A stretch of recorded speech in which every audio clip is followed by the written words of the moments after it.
Hey, heathens. The day may finally come. It may finally come that the state where I live, Georgia, finally joins 47 other states in allowing alcohol sales on Sunday. Now, what's interesting in the state of Georgia, it is legal to buy alcohol on Sundays by the drink as long as you consume it on site. What that means is that if you go to a restaurant, you can order a beer, and as long as you drink it there. You can't go to a grocery store or a liquor store and buy anything there and take it home. This whole thing was trying to be pushed through previously by former Georgia Senator Seth Harp, who is from Columbus, Georgia. He's not in the Senate any longer. He tried to make a run for a higher office and failed. He's a Republican, and he was replaced during this failed run by another man by the name of Josh McCoon. More on him later.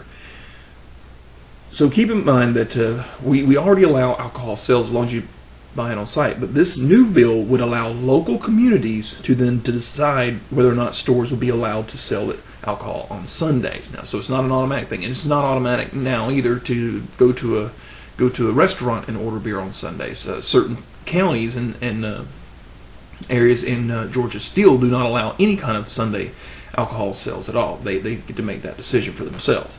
Former Governor Sonny Perdue, the guy who prayed for rain, he said that he would veto any bill of the sort if it came to him. But he's not governor anymore. That would be Nathan Deal now. And Nathan Deal, another Republican, supports the Sunday alcohol sales bill and says that he will sign it if it makes it to him. In a previous attempt, the House in Georgia also easily passed a bill through committee, but never took a vote on it because they were told that the Senate would never allow it to the floor. Way to stand behind your position there. You don't want to send a bill so that they have to at least look at it and consider it so that you look like the good guy. No, we don't want to do something that'll automatically fail. Hey, that's one of the things about politics that really drives me nuts.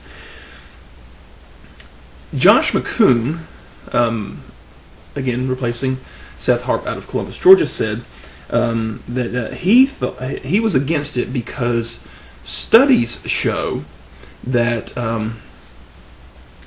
Sunday sales correspond to an increase in alcohol-related accident and deaths.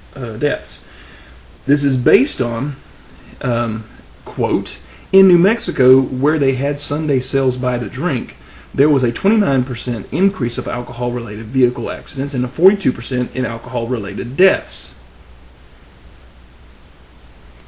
Senator McCoon, we already have that law. What are you talking about?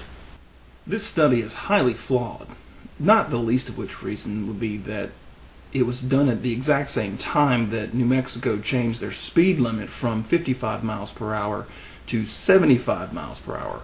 But on top of that, the math just really doesn't work out. If you take 100% and divide by 7, the number of days in a week, you come up with 14.29. So an increase of 14.29 seems to make perfect sense.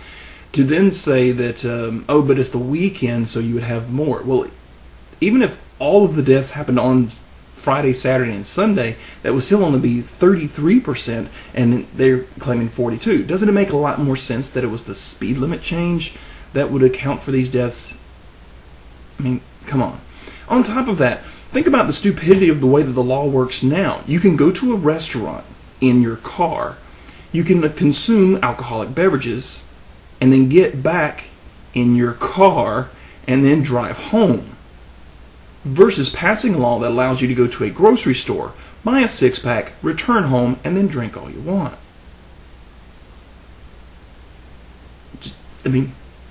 It's not rocket science, people. Now, in the since we're talking about, and we're about to add a third person, but we already talked about two people from the Columbus, Georgia area. Let's see what is said in the article, and I'll link it here. And check out how this article suddenly turns as you come towards the end of it.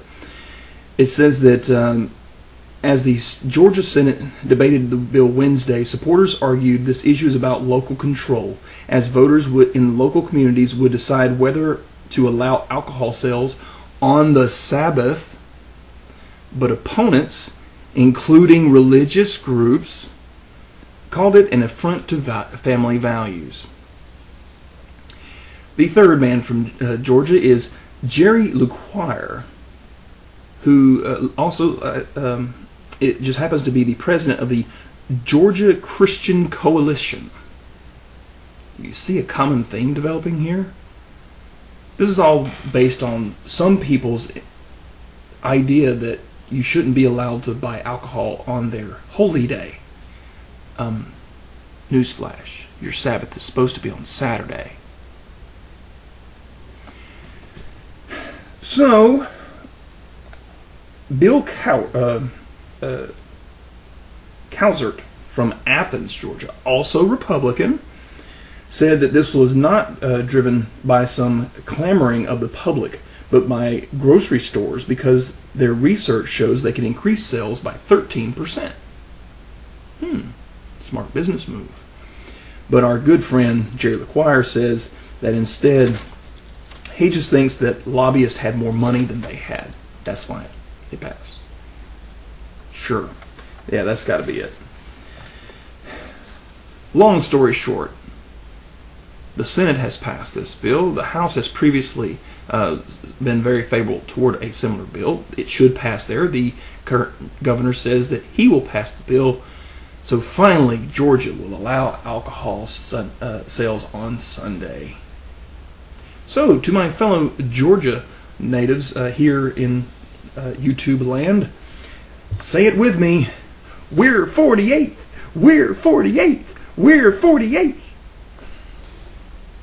Don't take my word for it. Think for yourself.